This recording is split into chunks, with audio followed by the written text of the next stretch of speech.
আসসালামু আলাইকুম। সবাই আলহামদুলিল্লাহ ভালো আছেন। আমিও বর্তমান পরিস্থিতি আলহামদুলিল্লাহ আল্লাহ সুস্থ রাখছেন। গত 2 দিন আগে একটা ভিডিও আমি করে অনলাইনে বা সামাজিক মাধ্যমে শেয়ার করছিলাম। ওই ভিডিওটা ছিল আমি যেখানে অবস্থান করছি বর্তমান বা যে দেশে আছি পড়াশোনার জন্য, এদেশে একটা অনাকাঙ্ক্ষিত ঘটনাকে উদ্দেশ্য করে আমি একটা ভিডিও করছিলাম সবাইকে আর কি। সেই ভিডিওর প্রেক্ষিতেই সবাই আমাকে মোটামুটি যে যেভাবে পারতেছেন আমাকে কল দিচ্ছেন, SMS করতেছেন, যে যেভাবে পারেন, বা আমার পরিবারের মাধ্যমে আমাকে খোঁজখবর নিচ্ছেন। যারা আমার দূর থেকে, কাছ থেকে বা আমার আশেপাশে থেকে আমার খোঁজখবর নিচ্ছেন, তাদের কাছে, সবার কাছে আমি আন্তরিক কৃতজ্ঞতা প্রকাশ করতেছি। আপনাদের এত ভালোবাসা বা এত সব কিছু খোঁজখবর নেওয়া সত্যি এটা প্রশংসনীয় একটা ব্যাপার। তো যাই হোক, সবাইকে আমি আমার অন্তরস্থল থেকে সাধুবাদ জানাচ্ছি বা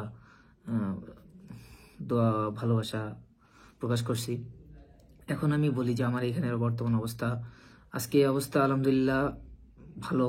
কোথাও কোনো এখনো খারাপ নিউজ বা সংবাদ শুনি নাই। বাট আমাদের শুভ সংবাদ আছে যে আমাদের ভার্সিটির অফিস, তারপরে যেসব আমাদের কর্মকর্তারা আসিলেন, ওরা মিটিং করে আর কি আমাদের সব কিছুই অনলাইনে করে ফেলছেন। যেমন আমাদের ক্লাস, ইভেন আমাদের আগামী 27শে মে আর কি আমাদের থার্ড ইয়ারের ফাইনাল পরীক্ষা শুরু হওয়ার কথা ছিল। ওটা শুরু হবে যথাসময়ে, বাট ওটা অনলাইনে হবে। এখন তারা আমাদেরকে বলছেন যে তোমরা এখন বর্তমানের পরিস্থিতি নিয়ন্ত্রণে থাকলেও যাই হোক, ওরা হয়তো ওনারা আমাদের দিকের চিন্তা করে আর কি ওনারা এই ব্যবস্থাটা গ্রহণ করছে। এই জন্য আর কি তা সব কিছুই চিন্তা ভাবনা করে, বিচার বিশ্লেষণ করে আর কি আমাদের জন্য এই ডিসিশন নিয়েছে। আমাদের সব কিছু আর কি অনলাইনে করে দিয়েছেন। এখন আমরা যে যার মতোই আর কি দেশে চলে যাব সুবিধা মতো আর কি। এখন আমরা সবাই চেষ্টা করতেছি যত দ্রুত সম্ভব সুযোগ সুবিধা দেখে আমরা দেশে ব্যাক করবো অতি শীঘ্রই ইনশাল্লাহ। আর এখন বর্তমানের পরিস্থিতি খুবই স্বাভাবিক আছে। এখনো পর্যন্ত আজকে সারাদিন কোথাও কোনো খারাপ নিউজ বা দুঃসংবাদ শুনি নাই।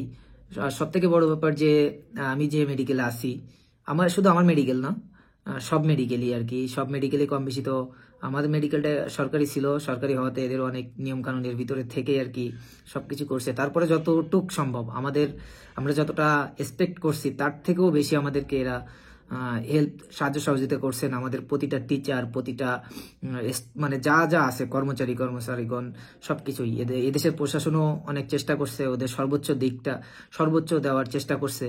আসলে সবকিছুই তো সবভাবে সমানভাবে সম্ভব না, তারপরে ওদের দিক থেকেই সেরাটা দেওয়ার চেষ্টা করছে আমাদেরকে। আর সব থেকে বেশি ধন্যবাদ জানাই আমার মেডিকেলের অ্যাডমিনিস্ট্রেশন পক্ষ, তারপর অফিসিয়াল সব কর্মকর্তাদেরকে সব থেকে বেশি ধন্যবাদ জানাই যে তারা ঘটনার দিন থেকে শুরু করে ইভেন এখন পর্যন্ত তারা অনেক কষ্ট করছেন আমাদের জন্য। তারা প্রতিটা 24টা ঘন্টা আমাদেরকে মনে করেন প্রোটোকলের মধ্যে রাখার চেষ্টা করছে। তারা সবসময় আমাদের হোস্টেলের বাইরে, আমাদের যতগুলা হোস্টেল আছে সবখানেই তারা যতটুক দরকার তার থেকে বেশি আর কি চেষ্টা করছেন আমাদের সবসময় নিরাপদে রাখার জন্য। ইভেন আমরা এই যে লাস্ট 3 দিন ধরে আমরা আমাদের ঘরের বাইরে যাওয়া লাগি নাই, আমাদের হোস্টেলের মধ্যে আছি আমরা। তানারা বলছেন আমাদেরকে কোনো কিছুই দরকার নেই, তোমাদের যেটা দরকার আমাদেরকে জাস্ট ইনফর্ম করো। আমরা সবসময় অনলাইনে অ্যাভেলেবেল।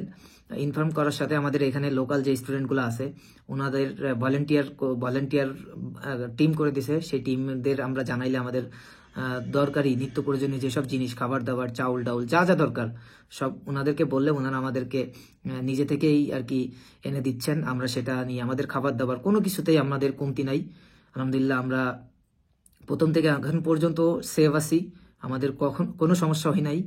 আর সব থেকে ধন্যবাদ জানাই যে আমাদের এখানে তো কোনো বাংলাদেশের কোনো রাষ্ট্রদূত নাই, আমাদের পাশের কান্ট্রিতে।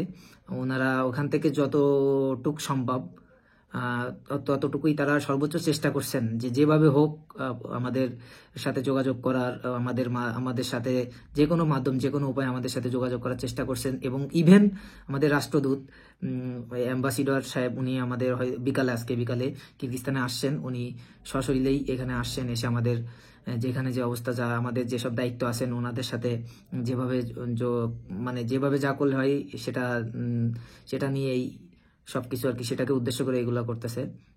তো সর্বোপরি পরিস্থিতি সবকিছুই এখন মানে কি বলবো স্বাভাবিক আছে, তারপরেও আমরা নিজেদের কি বলবো সেফটি বা ওইভাবে সাহস পাচ্ছি না। এই জন্য আমরা মানে খুব মনে প্রাণে চাচ্ছিলাম যে আমাদের মানে সবকিছুটা অনলাইনে করে দিক, আমরা দেশে চলে যাই।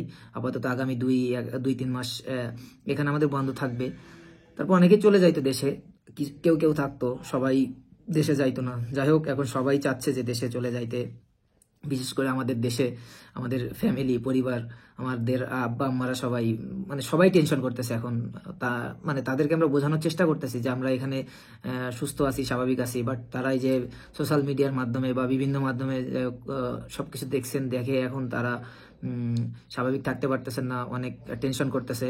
যেভাবে যে কোনো উপায় তারা বলতেছে তোমরা চলে আসো, বাট আমরা তো তারা চাইলেই তো সম্ভব না সবকিছুই, কারণ আমাদের এখানে তো কিছু নিয়মকানুন আছে, ভার্সিটির নিয়মকানুন বা আমাদের পড়াশোনার ব্যাপার, এগুলো তো এই জন্য আমরা সবাই চাচ্ছিলাম যে আমরা একটা নিয়ম কানুনের মধ্যে দিয়েই আর কি আসতে।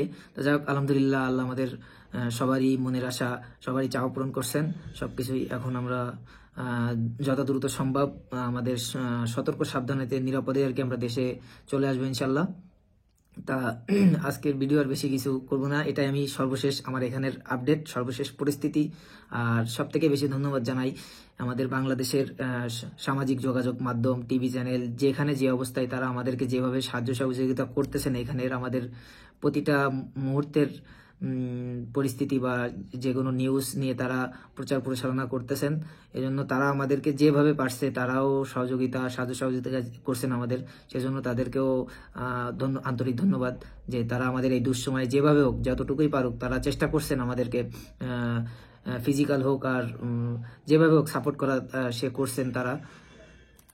যাই হোক, আজকের ভিডিও এই পর্যন্তই। সর্বশেষ পরিস্থিতি আলহামদুলিল্লাহ ভালো আছি, আমাদের জন্য সবাই দোয়া করবেন, আমরা যেন সুস্থ স্বাভাবিকভাবেই আমরা দেশে আসতে পারি। তো সবাই ভালো থাকবেন, আল্লাহ হাফেজ।